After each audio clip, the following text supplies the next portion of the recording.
Hello, and welcome to the Shumageddon Semifinals. Going to be doing both semifinal matches here. If you've been following along, Shumageddon is a tournament between 8 different vendors, blind tasting, so I'm not sure what exactly I am drinking. And we've already done 4 matches in the quarterfinals, and now we have 2 matches here for this episode in semifinals, and then we'll be revealing the absolute winner next week. So, on my left, we have the tea that won the first quarterfinal match, Amused Scorpion. And on my right, we have Debonair Skunk, which won 5-0. Amused Scorpion won 4-1. And yeah, we are going to get going. I've already made steep number 1 here. I'm going to be grading these teas on aroma, taste, and mouthfeel. A little bit less on the aftertaste and feel of the tea. It's a little bit challenging to get those things, those attributes from this sort of basic format where I'm going back and forth. As I recall, Amused Scorpion was brewing this lighter color before. I remember less of what Debonair Skunk was brewing, but I'm not surprised that Amused Scorpion continues to have a lighter color here. And I'm going to take a quick smell of both of these. This one continues to remind me of a lot of Yunnan sourcing productions. Just a welcoming nose, woody, a little bit of that sticky rice herb. A little bit deeper and darker here for the Debonair Skunk. From process of elimination, I'm pretty sure there's a Yunnan sourcing a white tea and a Monghai tea factory and a mystery boutique vendor left. We've already eliminated Xiaguan and Haiwan. We know there are 3 factories, so presumably the last one would be, I would be shocked if it was not Monghai tea factory.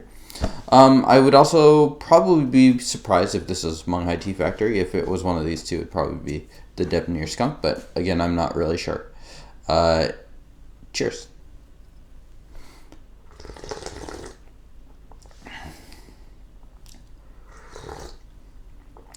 Nice sweetness, definitely a little bit more of the upper register, higher noted ripe, just relative to the norm a bit. Almost a little fruit here. Pretty good. The only thing it really lacks for me is the body is not terribly thick, but in the quarterfinal last time, it pretty much won on just about all the other categories other than body. So, that's not absolutely everything. Here is Debonair Skunk. Yeah, definitely thicker. Kind of has that woody vanilla taste going on. Yeah, interesting contrast. They both have nice textures in different ways.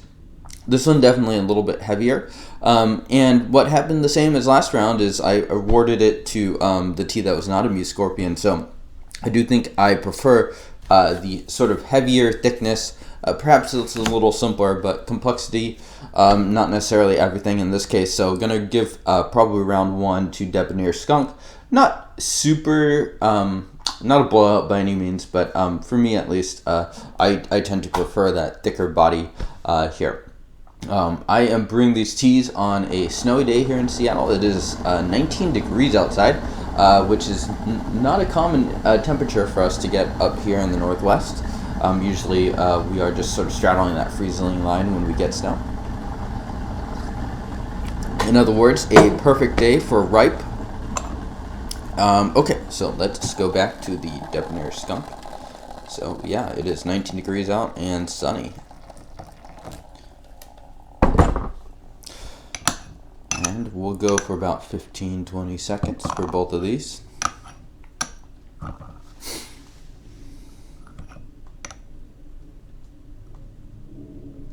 Both have good sweetness to it, I'd say. I'd say these teas are both pleasant enough and would easily qualify for, acceptable drinking in my own ripe habits. And we will be doing the Amused Scorpion now.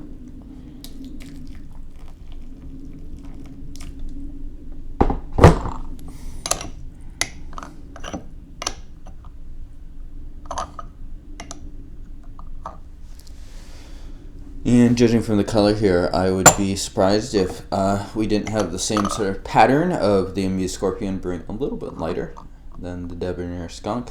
I'm also going to take a quick look at the compression here. Yeah, and by my eye at least, that does look perhaps a shade darker than previously, but still definitely lighter than the Skunk. Compression-wise, it has mostly come apart here. Real nice nose. I think I said last time it reminds me more of the Haiwan. I also thought there was a little bit of bitterness in it. Not picking up on that so much this time around. And this is also broken apart. I would not be shocked if Debonair Skunk was a factory production, but you know, we'll see.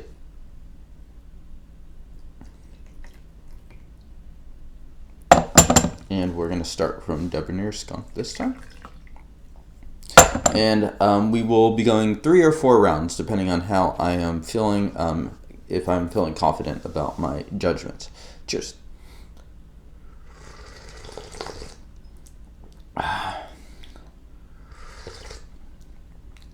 Very constant. Maybe a tad less sweet. This crosses me as a very ripe of the sturdy variety, so definitely kind of your very robust taste. A little bit less going on the upper notes and aromatics. I'm also going to take smells of these. Yeah, so aroma not terribly complex there.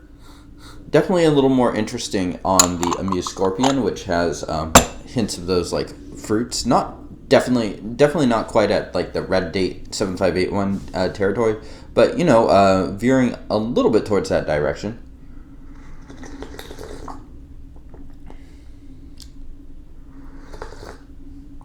Less vanilla this time, a little more texture, a little more body. I like it. Just kind of a sturdy workhorse tea, I'd say, for the Skunk. And back to the Scorpion. Cheers.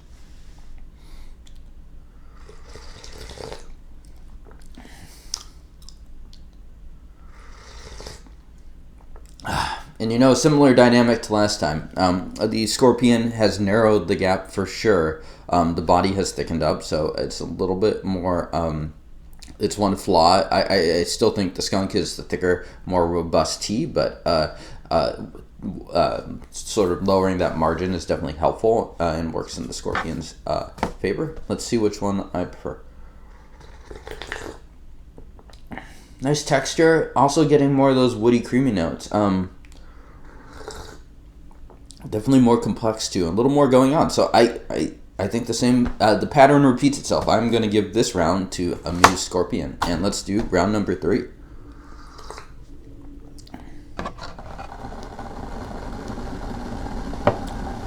I would not be shocked if I need to go for 4 steeps on both of these teas just to reach a judgment I am confident in.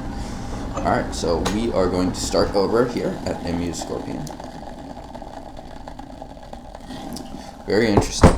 So yeah, Amused Scorpion, a slow starter, but quite tasty. And right now, I would probably lean a little bit more towards picking that tea at this current moment. So we will see.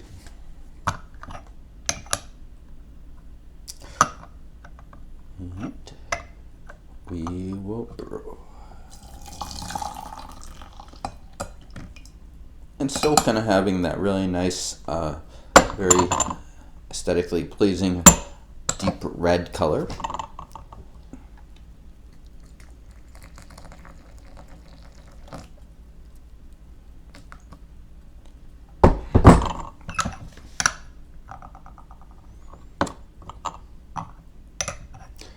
And let me know if you've ever done a blind tasting and how you've done it, especially if you set it up yourself. It's definitely possible to do a DIY setup, especially if you can enlist a friend or something like that to assist you on doing that. But, a little bit more of a challenge. You got to think about how you're doing this. All right.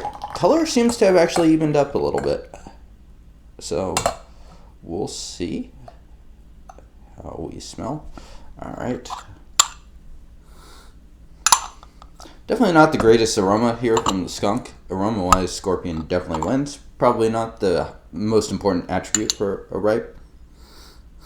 Interestingly, Scorpion, and this perhaps might say a bit about its lighter color, it has a mix of colorations on leaves, so a mix of fermentation levels most likely, and a blend, which is no surprise on ripe. This one, the leaves are not pitch black on the skunk, but they are probably on average a little bit darker. Okay, and we are starting on Scorpion today. Real nice. This steep in particular emphasizes the texture of the tea, which is very layered and nice. Vanilla, creamy. Definitely, this is probably going to be the most complex ripe here of all the contestants. And I like what they did with the blend. It really combines a lot of different genres of ripe. Hints at that fruit stuff early on, and a little bit more at that woody creaminess. Has some nice aromatics to it.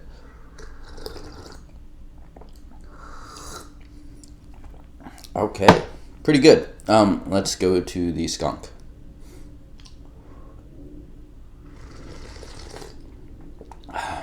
Thick, robust, vanilla, creamy. Definitely still thicker than the Scorpion. Not bad. I'm probably going to give this one by just a hair to the Scorpion. These teas are close though, so I'm going to do round 4. Definitely favoring the Scorpion at this point, but the skunk is a good tea, and I like it plenty, and in many ways it might actually be a better tea for just workhorse. I drink tea in the morning and I don't want to think too hard about it. The Scorpion is complex and has changed more steep to steep, whereas the skunk has just, it thickened a little bit, thinned up a little bit, depending on probably more of my brewing than anything. Solid tea. So probably going to be 3-2 judgment, regardless, unless one of these teas just totally drops off the cliff.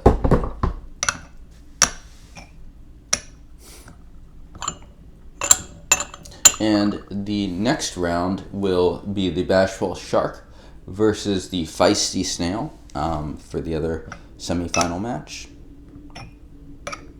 I'd be frankly surprised if either of these teas is white tea. I have a good guess at what that might be in the next semifinal.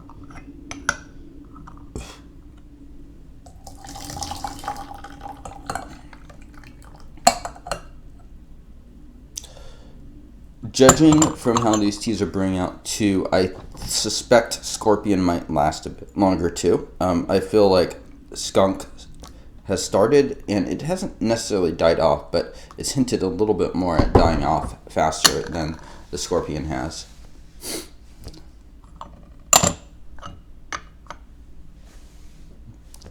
And still going for about 20 seconds or so is my guess. And again, not the most scientific tasting in the sense that I'm not timing these, but I'm lazy, and I think I have a general sense of how ripe brews out and the sense of timing anyway. So, yeah, if someone wants to correct me and say, oh, you actually are off by 25% of your brewing time or something on average, I don't know. You're welcome to it. And a big thank you again to Steam Milk for just doing a lot of the hard work here in terms of blending the teas and just setting up a bracket. For me, I just gotta measure out these teas, which I'm using 4.5 grams for 75 milliliters, and brew. Okay, so we've kind of reverted back to what they originally were. So a little darker here for the Skunk and a little lighter here for the Scorpion. And taking last smells of these. The aroma, very average, very, very mediocre there. Higher noted, Scorpion also starting to lose some aroma as well. All right, so let us go to the Skunk.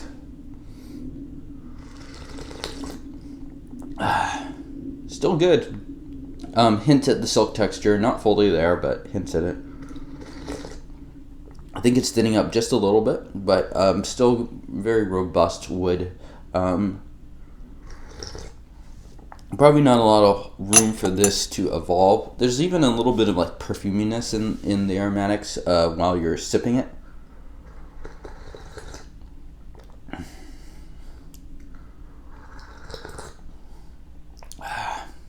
All right, and Scorpion. Let's go. Cheers.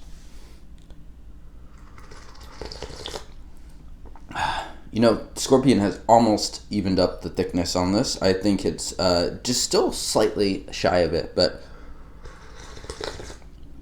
it's really narrowed the gap on the one category that I favor the skunk on. So Scorpion will be going to the finals. Score of 3-2 here, so very close. And we'll be filming the next semifinal next. And let's see what the skunk is. I'm curious. My guess would probably be currently Meng Hai Tea Factory, but you know, I could easily be wrong.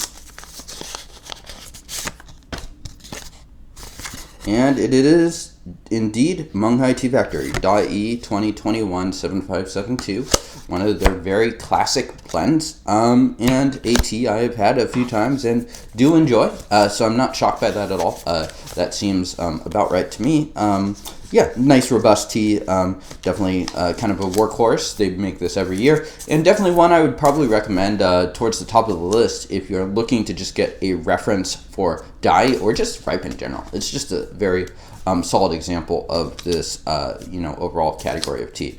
And Amuse Scorpion will be going on to the finals, so stay tuned. Okay, so back for some more results here. So here are the semifinal results for Humble Squid and Debonair Skunk. So I had a different semifinals. I did not have Humble Squid there, and the tea that I picked actually advanced for mine. So neither of these would have advanced for me, but they actually reward this to Debonair Skunk 22-13. Humble Squid was the Xiaguan. You know, I could see that. I think I probably would have reached a similar result if those were my two options here. I think the Debonair Skunk, which is the Meng Hai, definitely probably would have been preferred here.